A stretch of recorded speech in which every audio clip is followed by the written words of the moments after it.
Welcome back. The program is Inside Nigerian Leadership Television. We sincerely apologize for that breaking transmission.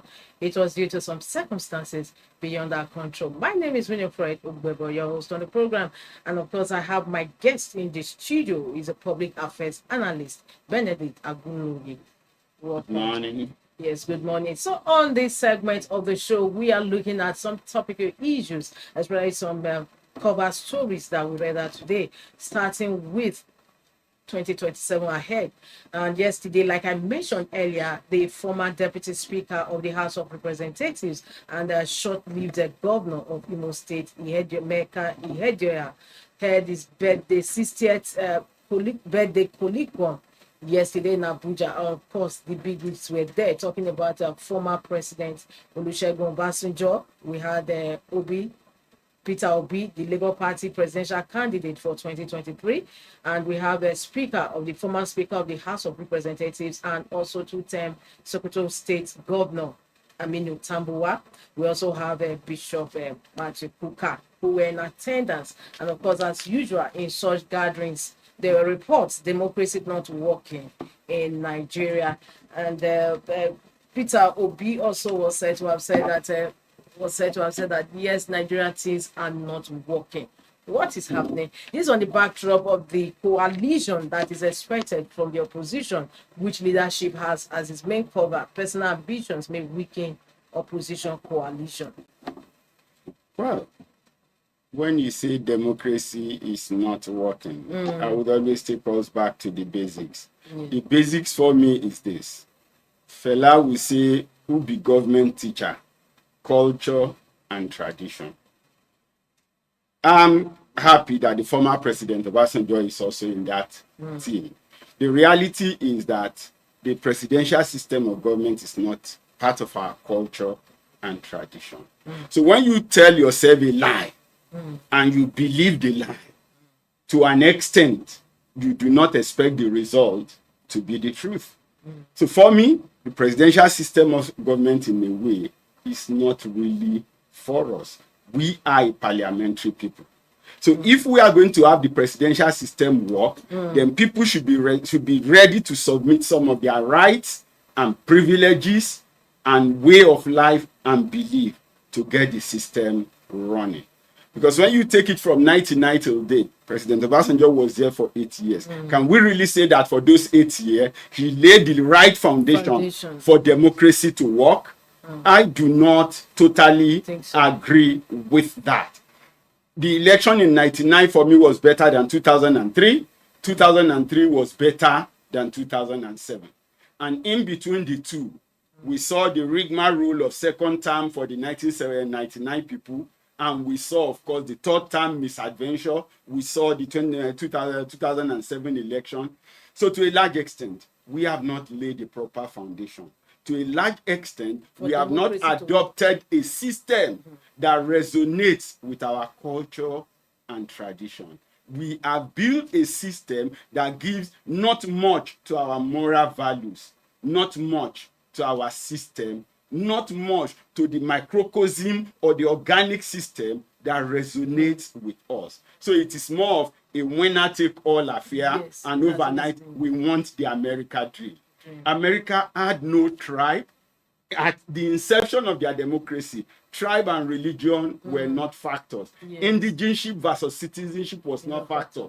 And up till today, I don't think that you have paramount rulers and movement of no Ijaw National Youth Council or is it Red Indians National Council in the US that is confronting anybody. And even them are beginning to have some challenges with that system, because now they are more diversified than they were when they got into the presidential system of government. Yes, and this is also coming on the backdrop of the expected opposition coalition that is being expected. And of course, there are talks of the former Vice President Atiku Abubakar, the former also governor of the immediate past governor of Kaduna State, Malam Nasir Rufai. We also have Peter Obi. And meanwhile, leadership says that these are people with individual ambitions. So how is it going to work if we're there to actually form a coalition against the all-ruling against the ruling All Progressives Congress Party? You see, I'll take us back. Somewhere in 1991-92, we were students. And in NANS, we were trying to see if we could have our own identity. At least in my school and in the group where I belong, our idea was to let NANS have its own identity. But of course, you always see CD, Campaign for Democracy, CDHR, then led by that's Ransom Kuti, led by Beko, Ransom Kuti. You have the Falanos of this world and the rest coming around. And each time you ask them questions, there were questions they couldn't answer. At some point, they wanted NANS to join them in campaigning IBB must go. And I remember them coming into my school and we asked a simple question. After IBB, what next? The pro-democracy group, the entire coalition, have no answer for what is next after IBB. All they could say was the worst civilian regime is better than the best military government.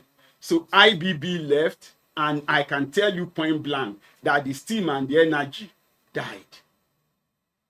So when Abacha came, it was just struggling to survive because we have no strategy for what will happen after IBB. Yes. When PDP was there, the coalition was more of we must put an end to PDP. Yes, there were people with ideas, but there were those who just want to remain relevant. They just want to be agile. Any government in power. And so they supported APC. But as soon as the government got there, of course, they pursued their individual ambition.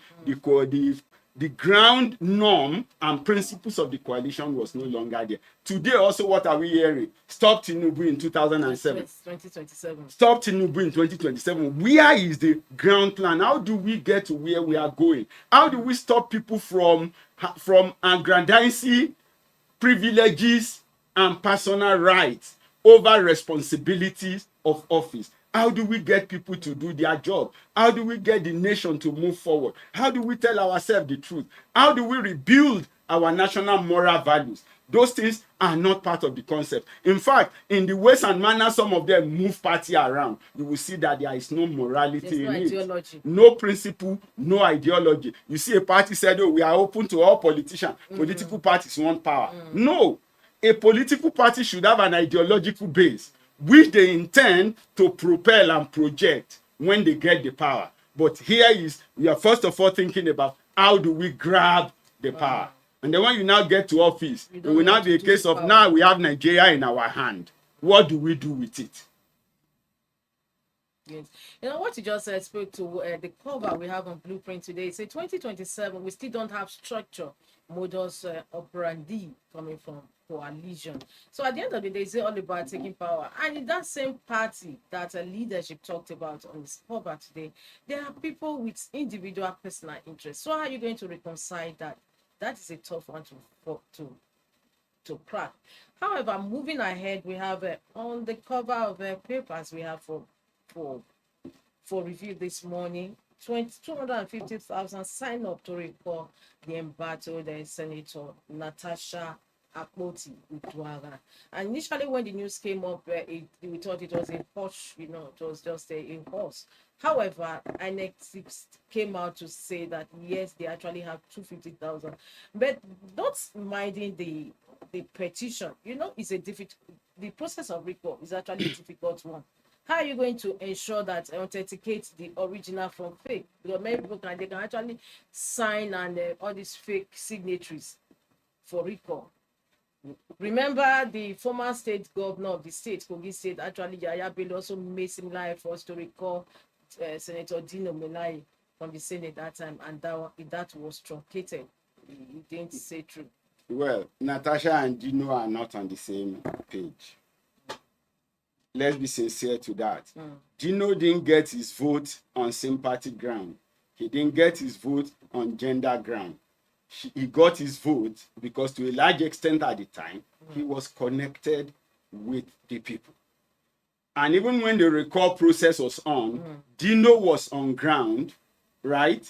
Meeting with the people in Kotonkarifi, in his own constituency in Lokoja. He was visible. You could see him around. He was still connecting with the people while the recall process was on. So you would possibly think that ultimately, between when it was initiated, right, and when the actual referendum was conducted, people who might even have reason to disagree with him at the grassroots had like come to embrace him further. You get what I'm saying? So that's the Gino case. Now the process, yes, our process, I think it's long and somewhat. It says you have to get 50% of people on the voters list to sign before you can listen to the petition. I think in the UK it's just 10%. And as a matter of fact, when the 10% sign, it doesn't go through any other process. If 10% of your constituency decides to record you in the UK, you are recalled. Maybe in some other part of Canada, you need up to 40% to sign. But once they also sign, you are recalled. But in the Nigerian case, there are 3 stages. You need 50% of people on the voters list to sign. Number 2, you need to verify the signature to authenticate it. And then number 3, it's a Herculean task. And then number 3, you now have to go ahead and do a referendum. Now, the clarity here is this. We need to look at this scenario.